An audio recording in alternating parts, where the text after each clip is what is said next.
ആധാരചക്രങ്ങളെക്കുറിച്ചും അനുബന്ധ വിഷയങ്ങളെക്കുറിച്ചും ധാരാളം തെറ്റായ വിവരണങ്ങൾ പ്രചരിക്കുന്ന ഈ കാലഘട്ടത്തിൽ ആധാരചക്രങ്ങളുമായി ബന്ധപ്പെട്ട് മനസ്സ് എങ്ങനെ പ്രവർത്തിക്കുന്നു എന്നതിനെക്കുറിച്ചും മനസ്സാകുന്ന സംസ്കാരങ്ങളെ ശുദ്ധീകരിച്ച് ആത്മാവിൻ്റെ ലക്ഷ്യത്തിലേക്ക് എത്താനുള്ള ശരിയായ മാർഗത്തെക്കുറിച്ചുമാണ് ഈ പോഡ്കാസ്റ്റ്.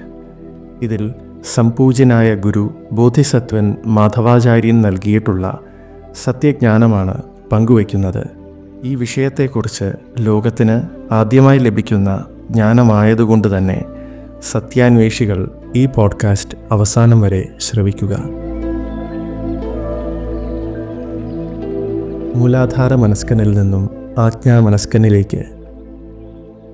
മൂലാധാര മനസ്കനെക്കുറിച്ച് സംസാരിക്കുമ്പോൾ 6 ആധാരങ്ങളെക്കുറിച്ച് സൂചിപ്പിക്കാം. മൂലാധാരം, സ്വാധിഷ്ഠാനം, മണിപൂരകം, അനാഹതം, വിശുദ്ധി, ആജ്ഞ.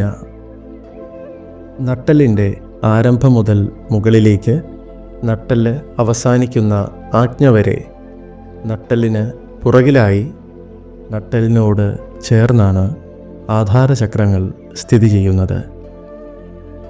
ഓരോ ആധാരചക്രത്തിലും വ്യത്യസ്തമായ മാനസിക അവസ്ഥകളാണ് സ്ഥിതി ചെയ്യുന്നത്. ആത്മാവിൻ്റെ പ്രവർത്തനം ആരംഭിക്കുമ്പോൾ വ്യാപരിച്ചു നിൽക്കുന്ന സൂക്ഷ്മ ശരീരത്തിലേക്ക് മനസ്സും വ്യാപരിക്കുന്നു. അങ്ങനെ 6 ആധാരങ്ങളിലായി മനസ്സ് നിലവാരമനുസരിച്ച് നിക്ഷേപിക്കപ്പെടുന്നു. ഏറ്റവും സ്ഥൂല സ്വഭാവമുള്ളതും തരംഗ നിലവാരം കുറഞ്ഞതുമായ സംസ്കാരങ്ങൾ മൂലാധാരത്തിൽ കേന്ദ്രീകരിക്കുന്നു. 42,000 യോഗനാഡികളിലൂടെ വ്യാപരിക്കുന്നു. ഒരു വൃക്ഷത്തിൻ്റെ ചുവടുപോലെ സ്ഥൂലാവസ്ഥയിൽ നിലകൊള്ളുന്നു. സംവേദനാക്ഷമത ഏറ്റവും കുറഞ്ഞ അവസ്ഥയായിരിക്കും. അതുപോലെ വ്യത്യസ്ത സ്വഭാവത്തിൽ തരംഗ നിലവാരത്തിൽ 90,196 യോഗനാഡികളിലായി സംസ്കാരങ്ങൾ സ്ഥിതി ചെയ്യപ്പെടുന്നു. അങ്ങനെ വ്യത്യസ്ത മനസ്കരായി ഇരിക്കുന്നു. ഒരു പിരമിഡാകൃതിയിൽ വ്യത്യസ്ത തരംഗ നിലവാരത്തിൽ. ആജ്ഞ കഴിഞ്ഞാൽ ആധാരചക്രങ്ങൾ നിലവിലില്ല. സഹസ്രാര മേഖല 9,812 യോഗനാഡികളും ശിരോരന്ധ്രവും ഉൾപ്പെടെ തലയോടിനോട് ചേർന്ന് നിലനിൽക്കുന്നു. യോഗനാഡികൾ തലച്ചോറുമായി ബന്ധപ്പെട്ടിരിക്കുന്നു. എല്ലാ കോശങ്ങളിലും ഊർജം 1,08,000 യോഗനാഡികളിലൂടെ എത്തിച്ചേരുന്നു. മൂലാധാരത്തിലുള്ള മനസ്സിനെ കുണ്ടലിനി ശക്തിയുടെ സഹായത്താൽ ഉണർത്തി സഹസ്രാരരന്ധ്രത്തിലൂടെ സ്വീകരിക്കുന്ന ശൂന്യ ഊർജം സ്വീകരിച്ച് സംസ്കാര ശക്തിയെ ശോഷിപ്പിച്ച് ആ ഊർജ കണങ്ങളെ ശൂന്യ ഊർജമാക്കി മാറ്റി നിലനിർത്തുന്നു.